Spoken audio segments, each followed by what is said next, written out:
Hi,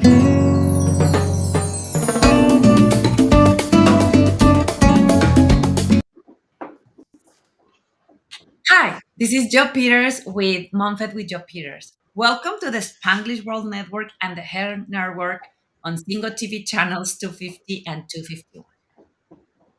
If you want to connect with me directly, make sure that you follow me on Instagram at Joe Unicorn Coach. Please also remember to download the Single TV app on the respective app stores on iOS and Android devices. While you download, make sure that you rate and leave a comment. The app is free. Single TV is also available on Google Chrome. I'm not being able to talk right today. Is available in Google Chromecast, Amazon Fire TV, Roku, and Roku Stick in all smart TVs. Today, we are going to be talking about something that is very close to my heart. If you are a regular in the monthly shows, you know my stand about how food and eating is crucial not only for the mom but for the baby, and after that for the kids and the family. And I have the pleasure to be here today with Kelly Ryan, and we're going to be talking about the importance of eating real food and how that impacts self-care. So one of the things that I love about Kelly is that she's in a very holistic special bubble. Kelly is a certified holistic nutritional consultant, professional, and certified culinary nutrition expert, and she's helping families to level up their health through nutrition, mindset, and lifestyle changes. That is what I love is an integral version of how to make changes. She also do life talks, cooking classes, and help kids to embody in their body with yoga, kids for yoga. So kids and the entire family can feel as superheroes. When Kelly had her first child, she realized how important it was for her to keep her new little baby girl healthy. So she decided to go back to school and learn all about natural nutrition. The- Then, after her second child, like many other moms, Kelly found herself exhausted, yeah, all the time, lacking self care and experiencing a constant roller coaster of emotions. She knew that she needed to get her energy back in order to be the best mom that she could be.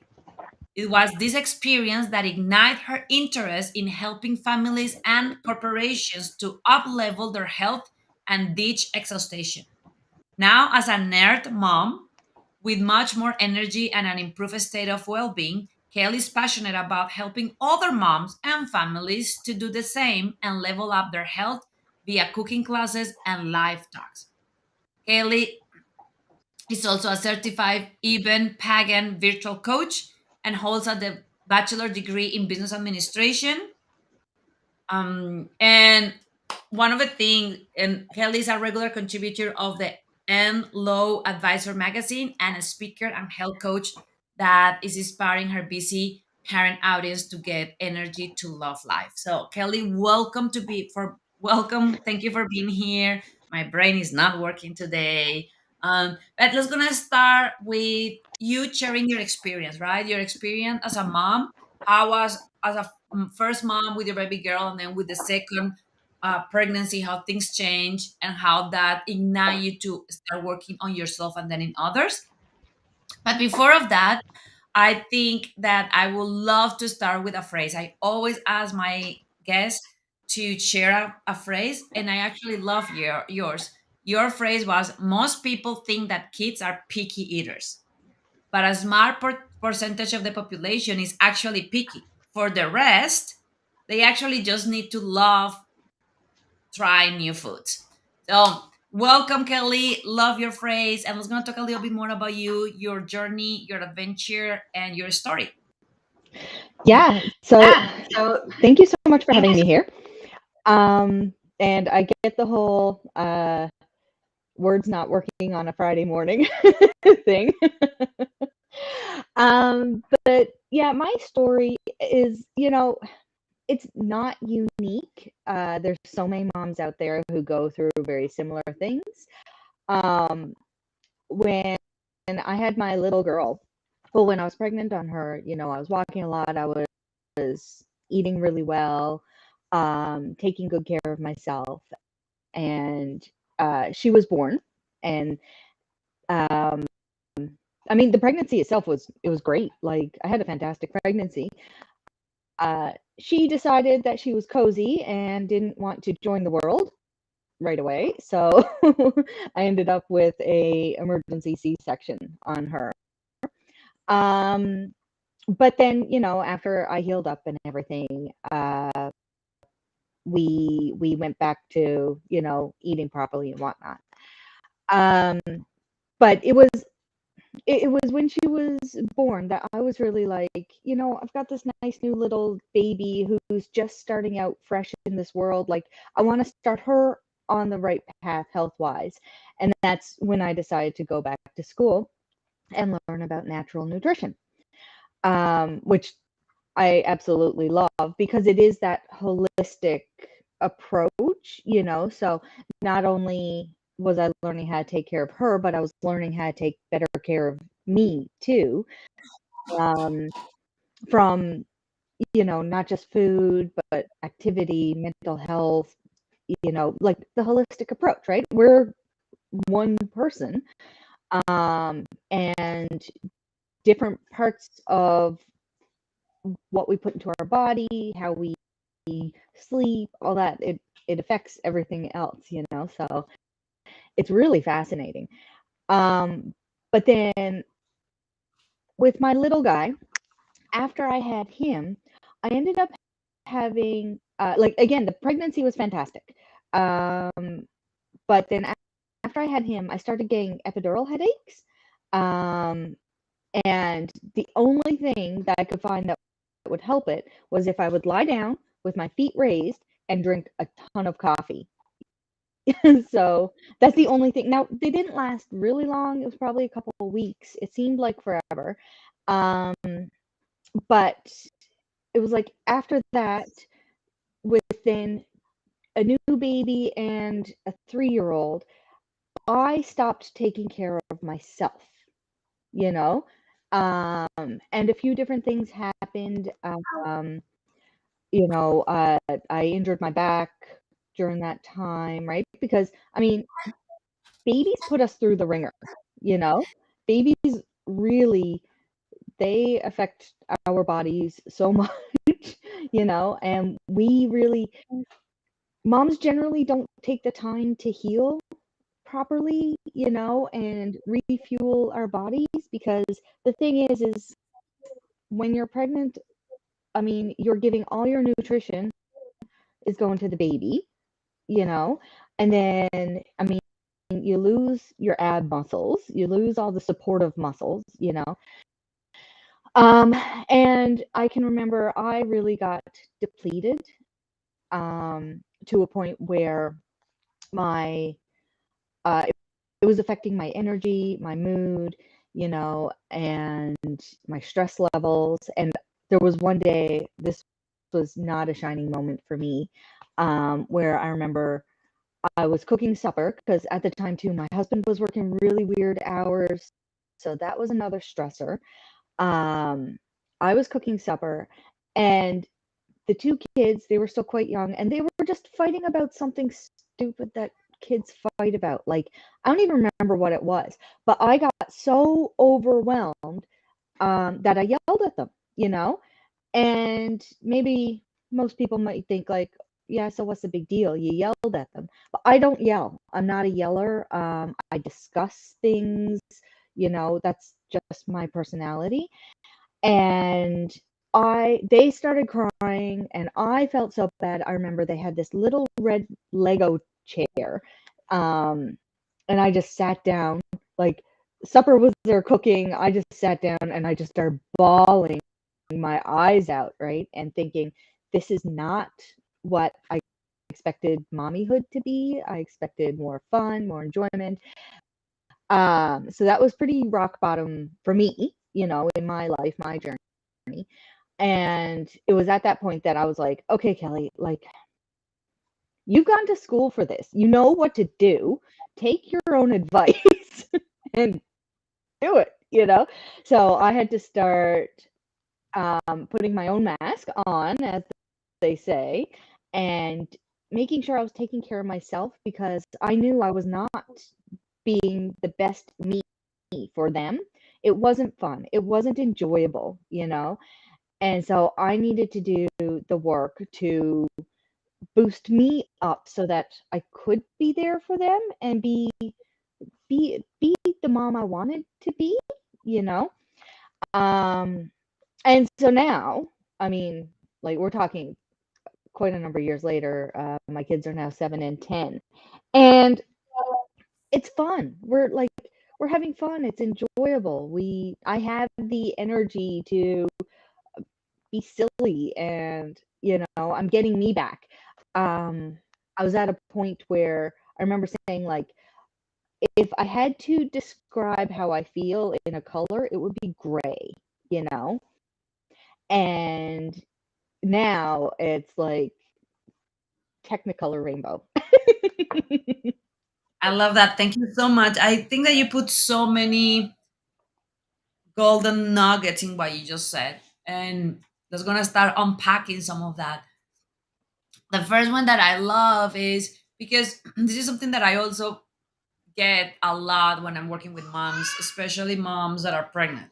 Yeah, Everybody, doctors, moms, everybody's so worried about the baby, about the nutrition of the baby. Not a lot of people know what you just said. That is the fact is I know that this is going to sound horrible, but your baby is actually the closest that you are going to ever be to a parasite when it's growing inside of you. Your baby is going to take everything that he or she needs. Actually, I was doing a research that World War II moms at the edge of starvation themselves were able to give birth to completely healthy kids. So the baby's going to take everything. It's going to deplete mom, the carrier, because the baby's going to take what it needs. yeah, And I think that is fascinating because one of the things that I want to talk with you is about that and about how we need to go as moms a little further. And I think that you and me align with we want them to have a better experience than the one that we had. And then part of that is I know that everybody thinks, oh, when my kid is born, then I'm gonna do healthy meals and I'm gonna be healthy. But what people miss is your kid is going to have predisposition to foods from what you eat during pregnancy. And then that is a huge disconnection that I see. I want to hear your opinion on how we can help those moms between what they want to do when the baby's here versus what they are eating during pregnancy. Because if what you are eating during pregnancy is a lot of refined sugars, a lot of refined processed foods, a lot of junk sugars and foods, then your baby system is going to have a preference to that. So no surprise when you try to be the best mom that you can and give them veggies and fruits, your baby's going to actually ask for some other things. So we're gonna start talking about that and how moms can start their journey to make sure that their kids learn to try new foods and learn to eat healthy while they are pregnant to actually make sure that those preferences don't get too strong towards non-supportive foods. yeah. And I guess before I even get into that, because you just made me think of something. Um, when you're pregnant, um, definitely, like if you're eating sugary foods and stuff, like you're that's what you're feeding, not just you, but your baby, right? Um, so then after you have your baby, if you're trying to heal, you need certain nutrients in order to heal properly. But your baby also needs certain nutrients to develop. Like, um, if you're, say, you decide to breastfeed, your baby doesn't get any iron from breastfeeding. So you want to be eating those nutrients before your baby's born so that they've got a store to keep them going until they start eating real food, right? And that's just one example, but you know, it's true. Like if you're feeding your baby um, junk foods while you're, and that's like your processed foods, deli meats, sugary foods. And I'm not saying never, like never have a little treat, but you want the vast majority to be healthy foods, you know? Um, and that's basically so that you're supporting your body, you're supporting your baby's body. And then, yeah, they like what you feed them, they get a taste, not just a taste for, but you're developing their gut microbiome, and whatever foods you're feeding that is what your baby will eventually be more likely to crave because of their digestion, you know? And so then the next thing that happens where you see a lot of parents really start to struggle is when they're really young, you know, babies will eat almost anything, which is great. You know, you put it in front of them, they'll eat it. But usually around 2 or 3, babies decide, or I guess by that point, toddlers decide, okay, no, I'm done. I want independence now, right? But they can't be independent because they're two. They cannot go move out on their own and drive a car and make all the decisions. The only decision they can make is what they're willing to put inside their own mouths, right? So that's when babies, like you'll hear so many parents say, my baby used to eat everything and now they won't eat anything. And I don't understand why. Oh, I guess my baby's picky. But they're not. They are just, um, they're just trying to assert independence and control. And that's the only thing that they can control, right? So that's where you guys start teaching them the skills. I love that. And I love how you actually are connecting the journey of pregnancy, birth, recovery. Because one of the things that I was actually very surprised and very excited to see that a researcher in Australia is working on this is in the worst countries, maternally friendly countries like the US, the maximum is 6 weeks and they are not even paid 6 weeks. But you go up to 3 months, 6 months, 9 months, a year and a half.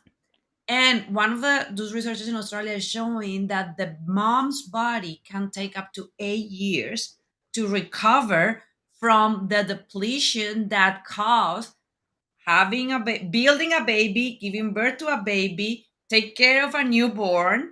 Um, so it's fascinating that you are working on that part into having that connection of it is a journey, right? Is a It is. journey that, like, one of the things that I one of my favorite phrases is the best time to plant a tree was 20 years ago. The best next time is right now. Yeah, So yeah, ideally, what we want to share in the world is take care of the nutrition and that of yourself and the self-care since you are pregnant, so you start stronger that journey.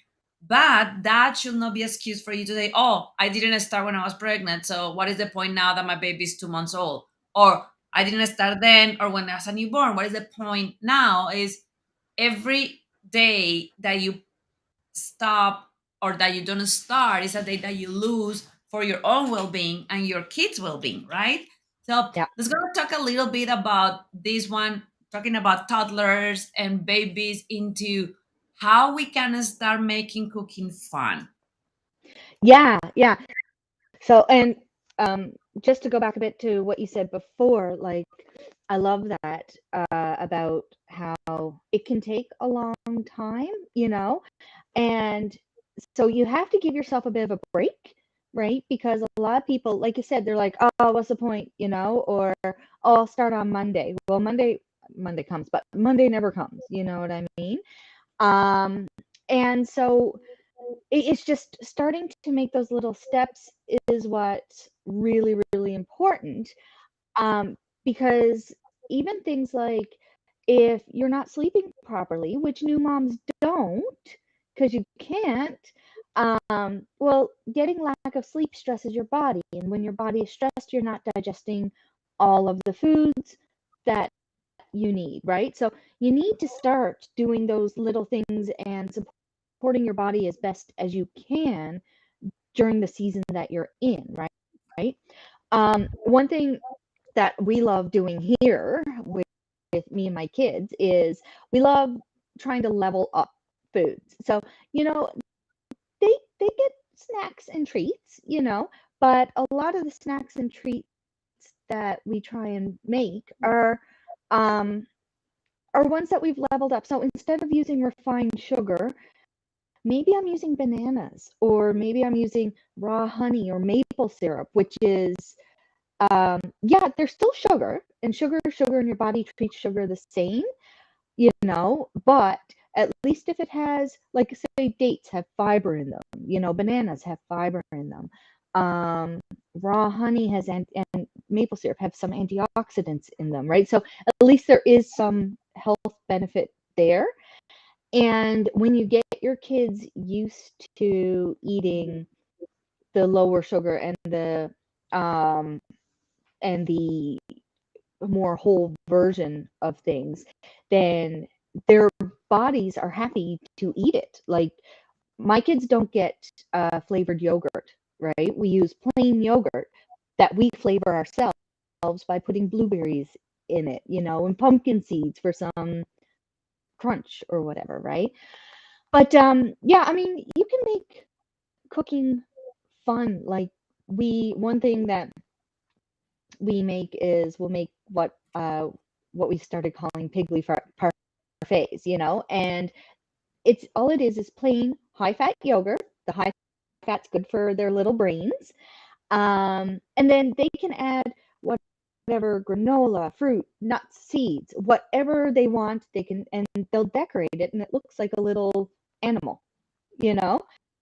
And so, I mean, all I do is I cut up the fruit and I lay the stuff out, and they're like, well, I'm gonna give it strawberry ears or whatever, right? I'm like, have at her, you know? So I don't even have to do it a lot of times. They do it themselves.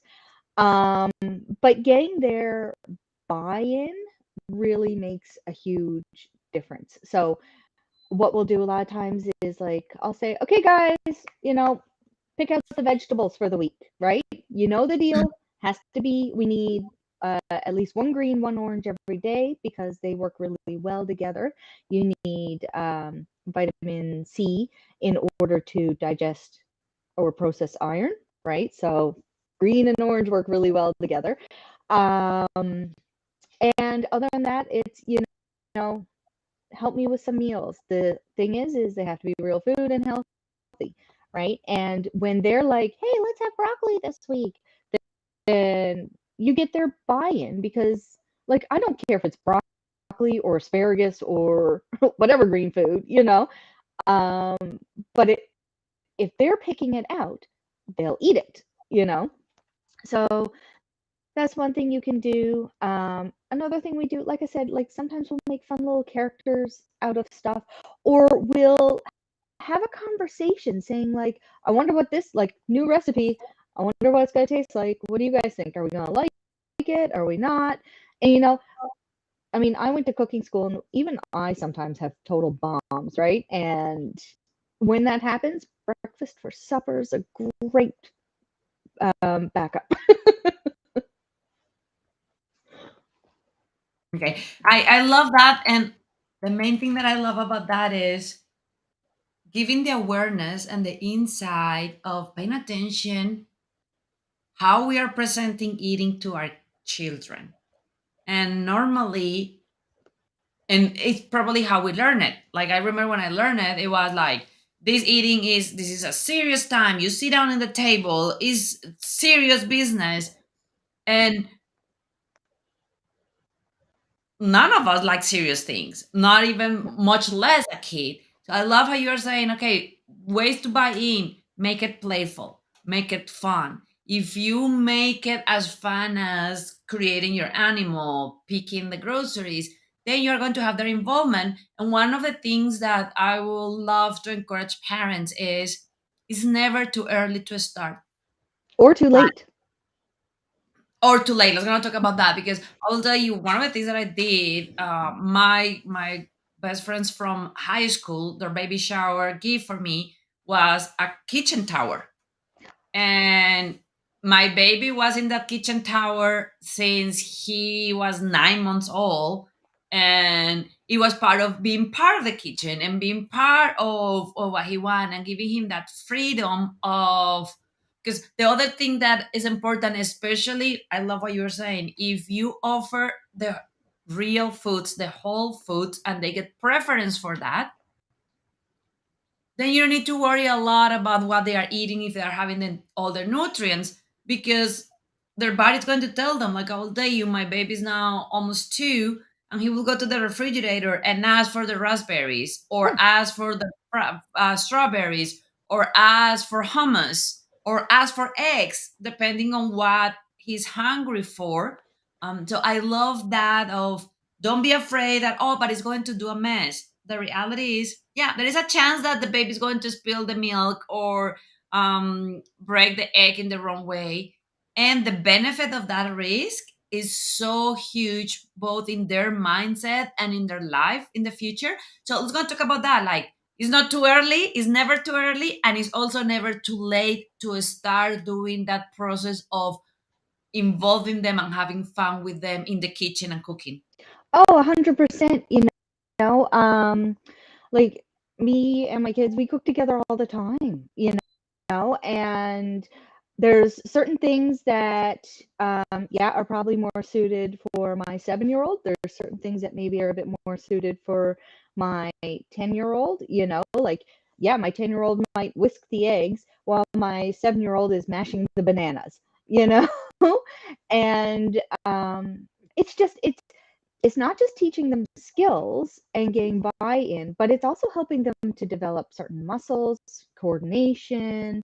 It also helps even with things like math, because my daughter, she'll be like, I hate math, and I'm like, oh, do you? So you don't like cooking anymore? And she's like, what do you mean? I'm like, well, you need math for cooking, honey, right? Like when you're talking about 1/4 of a cup, that's math. Oh, okay, well, maybe I like math. you know? So it's um it's just it's that well-rounded, and how many people go off to college and don't know how to boil water, right? Whereas when you're starting them at this young of an age, like they get these skills and then you don't have to worry about them later on because you know they're going to be comfortable. And I mean, yes, I know if they go to a birthday party, they're probably having pizza and cake, but I also know that every single morning they're having a very healthy, nutrient dense smoothie. So at least setting them up for the day as best as possible, right? Um, and and I mean, all you can do is teach them throughout their life so that when they're ready to make decisions on their own, they can make better decisions. But like it starts as soon as you can start it. If you haven't started it yet, it's okay. And it's okay if the babies make a mess because those babies are going to turn into little kids who are, who have better coordination, who have better energy, who can pay attention better. And then they're going to turn into adults who have a good, healthy microbiome who can make better decisions. So And I love that you're saying on the part of, because one of the things that culture brainwash, especially females and moms, is that we are so worried about the wrong things. So sometimes we are so worried about the sugar and the candy that they are eating and the cake and the pizza. And one of the things that I learned through my journey as well is it's way more important to concentrate on the good stuff that we are putting in our body, that on the ones that are not supportive. So I love what you are saying is, mom, instead of making your kid eating perfect and being worried because, oh my gosh, is this sugar? And I'm gonna have a parenthesis there. Everything had an implication, right? Like I, for example, work with ADHD and anxiety kids. And for a kid with ADHD and anxiety, a, it's going to be completely different outcome having that red candy or that chocolate cake Yes. than for a kid that doesn't have it. So there is also sometimes that moms need to just say in the party, no, it's not. Yeah. But in regular situations, it's not regular situation because that is not unregular. But in other situations, it's a lot more important for your mindset and your peace of mind to do what Kelly was saying. Concentrate on giving them a super healthy green smoothie or very nice salad and veggies and protein. So as more making sure that they are having water. Like it is amazing how many adults in the Western hemisphere live dehydrated Oh, because yes. they never get the habit of drinking water. Yeah. So I love how you are saying, hey, stop suffering those things that sometimes are out of your control. Start putting that attention in what is in your control, how you can make sure that you set them out with supportive foods and meals to give their body what they need. So when they are adding some of the things that they want but they don't need, they can process them better. Yeah. And I mean, that's the thing too. Like, if you're stressed about it, you're going to project that on them, you know? And when you're stressed, you're not digesting your food appropriately, right? So you may be eating all this wonderful food, but you're not processing it properly, right? So, you know, it's about those baby steps. Like, if you're not at a place yet where you're doing everything, that's okay. Like, just make one change right now, you know? And maybe that one change is I'm going to make sure that I'm drinking enough water. Or maybe it's I'm going to drink two more cups of water than what I'm currently drinking a day, you know? Like, whatever the step you can do that, you know? Or maybe it's I'm going to eat a green food and an orange food every day, you know? And I'm going to make sure my kids are doing that too, you know? And one thing that I always did with my kids was I made a couple of rules. I don't like calling them rules, but you know, let's call a spade a spade. They're a rule. Um, but basically, it was, you know, something. I'm going to put this food in front of you. You don't have to eat it all.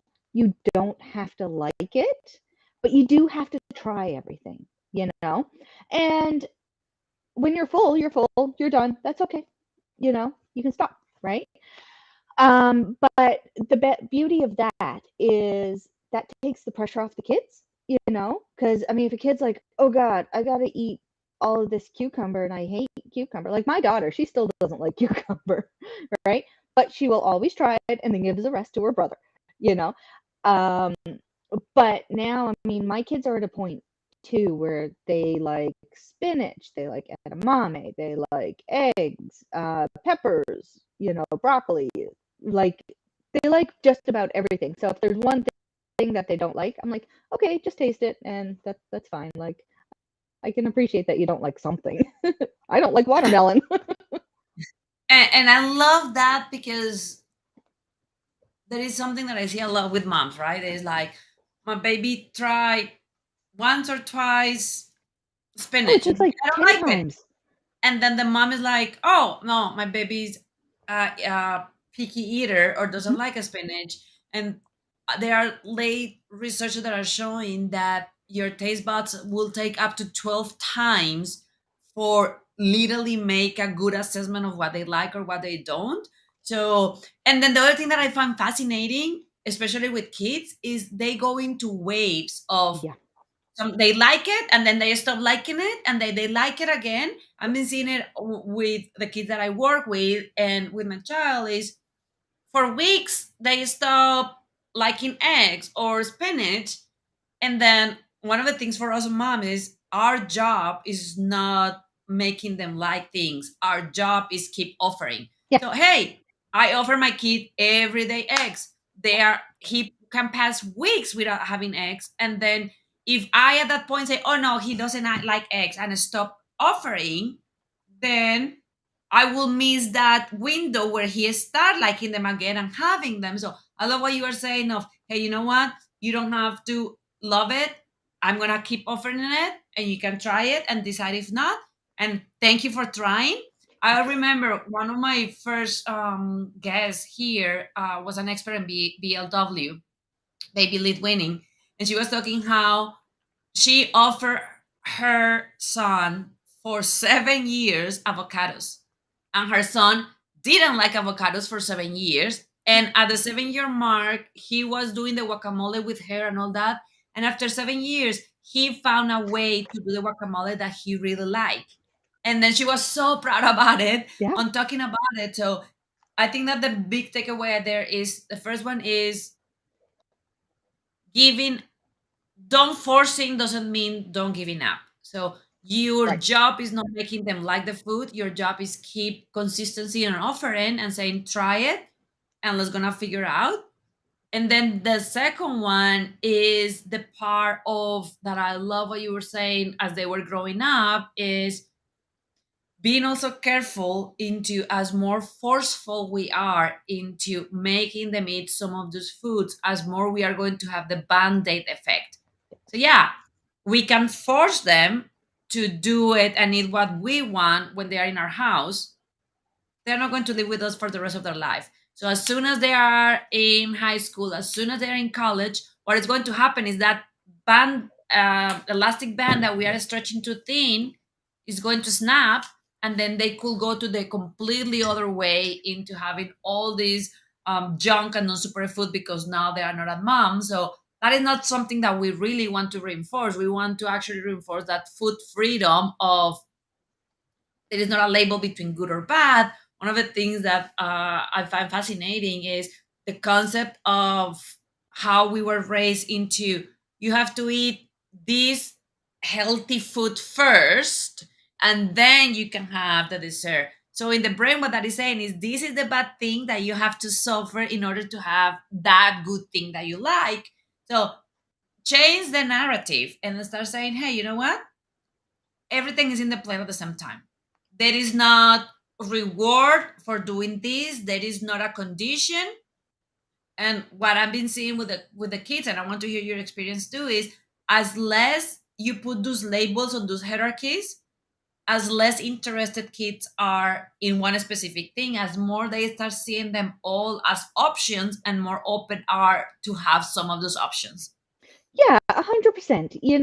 It's like, I mean, my kids, what was it a little while ago? We started making a chicken Caesar salad. Okay. And but we make we level it up because we level up everything. And so we use the romaine lettuce. We make our own sourdough croutons. We make our own dressing out of cashews. It's quite easy. But then we also add in things like tomatoes and peppers, right? So it really is a leveled up chicken Caesar salad. And a little while ago, my kids were like, "Can we have this every week?" you know. So it's like when they start asking for the healthy food to have it regularly, like even if it's the type of thing like you make a taco or fajita bowl, it's changing it a little bit so it's a bit more fun and enjoyable, right? Because then they can put the stuff on themselves, but then they start asking for it, you know? So it still feels a little treat like, or even say a pizza. I mean, my kids love pizza. That's probably their favorite food, but we make our own. So then you can put on the veggies and you can load it up with the good stuff and you can put it on a bit of a better base and you can make your own tomato sauce, you know?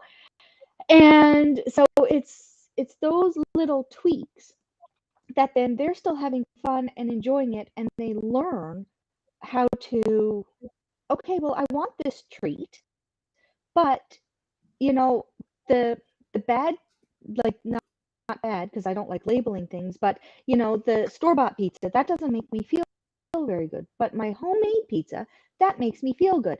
And it's about listening to their bodies and learning what they like and they can have fun with, and still fuel themselves, right? And so sometimes the talk is more about, we like eating these foods because they've got nutrients and they fuel our body, right? So that we feel good.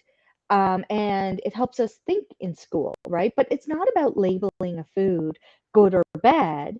Um, it's more about like why we like focusing a bit more on certain foods, certain nutrients, and then the other things, that's a treat. I call it the 80-20 rule, So the 80% of the time we're eating foods that can fuel our bodies, but something really important for us to be healthy is community too. Community is very important for us to live healthy lifestyles. So I'm never going to tell somebody, no, you can't go out for supper, or no, you can't go to that party because maybe they might eat something that's unhealthy. It's just then trying to make the best choice that you can. But then if your choice, everything is just a choice, right? So if your choice is, I'm going to this party and I am going to eat that piece of pizza, well, just realize that that's just a choice that you've made.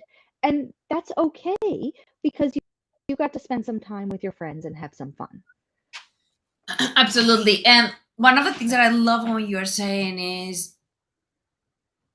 allow them to connect the dots into how their body reacts to specific foods, because yeah, we can tell them, yeah, this is supportive for you, this is not supportive for you, nothing. And then one other powerful thing about children that we don't have is children don't have as many emotional connections and emotional eating as we are, because they don't have all the background of growing up with trauma and emotions and all that.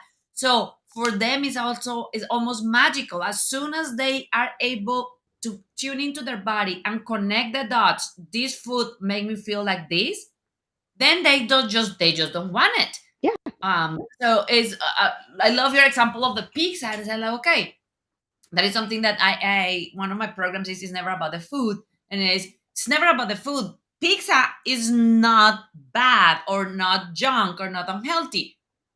Let's go and examine how that pizza is made. What are the ingredients? Oh, look, you have two options of pizza. You have this pizza from Domino's that had the wheat, and the cheese and all that. And then you have this pizza that had a cauliflower crust yeah, and maybe some goat cheese. Let's go and experiment.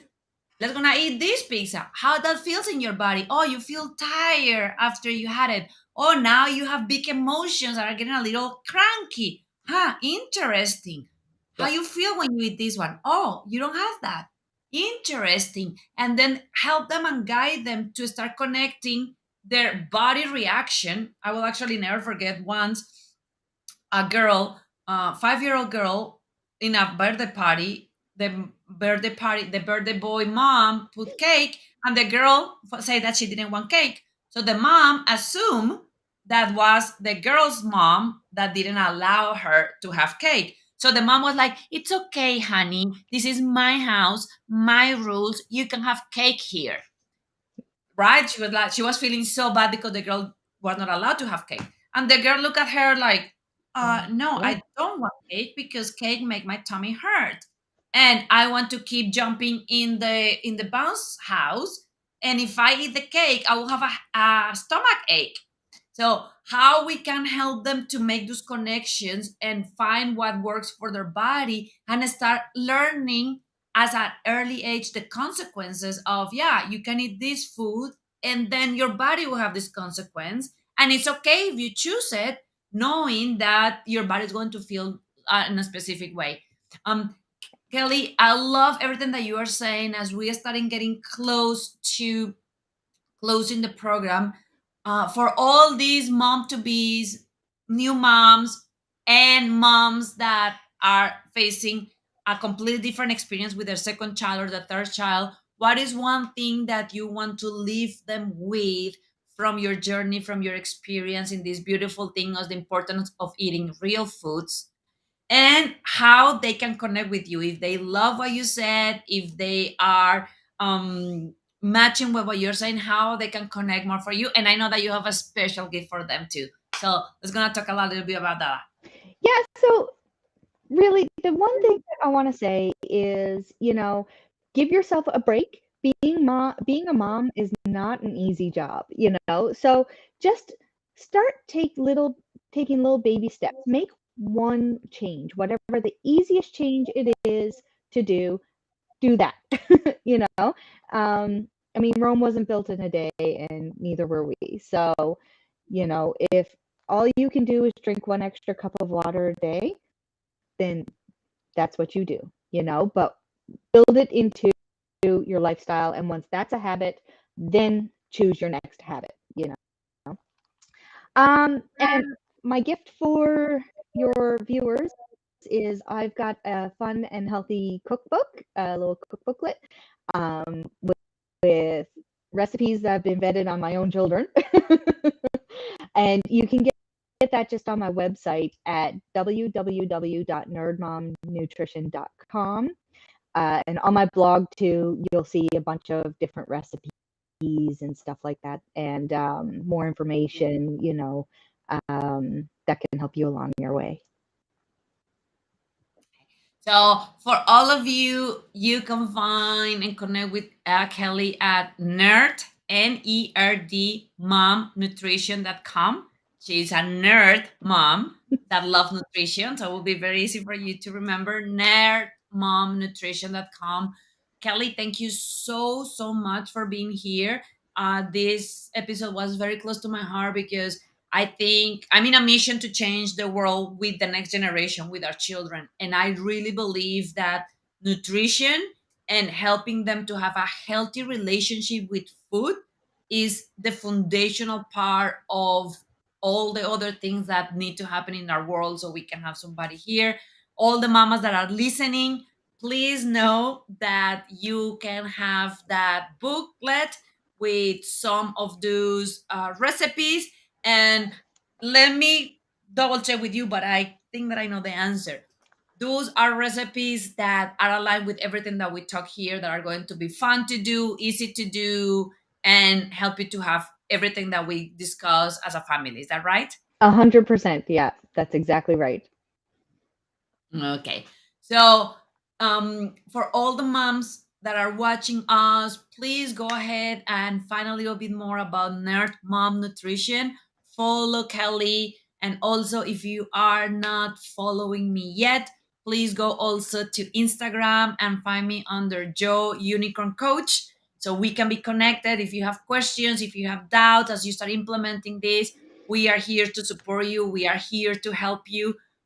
The concept of it requires a village is not just a concept, it really requires. So mama, if like Kelly was saying, if you are just starting the journey pregnant, if you are with a newborn, if you are with a 3 year old, if you are with a 10 year old, know that this is the time to start right now. And then you have people like Kelly and I that can be part of your support system, that can be helping you, that can be covering you.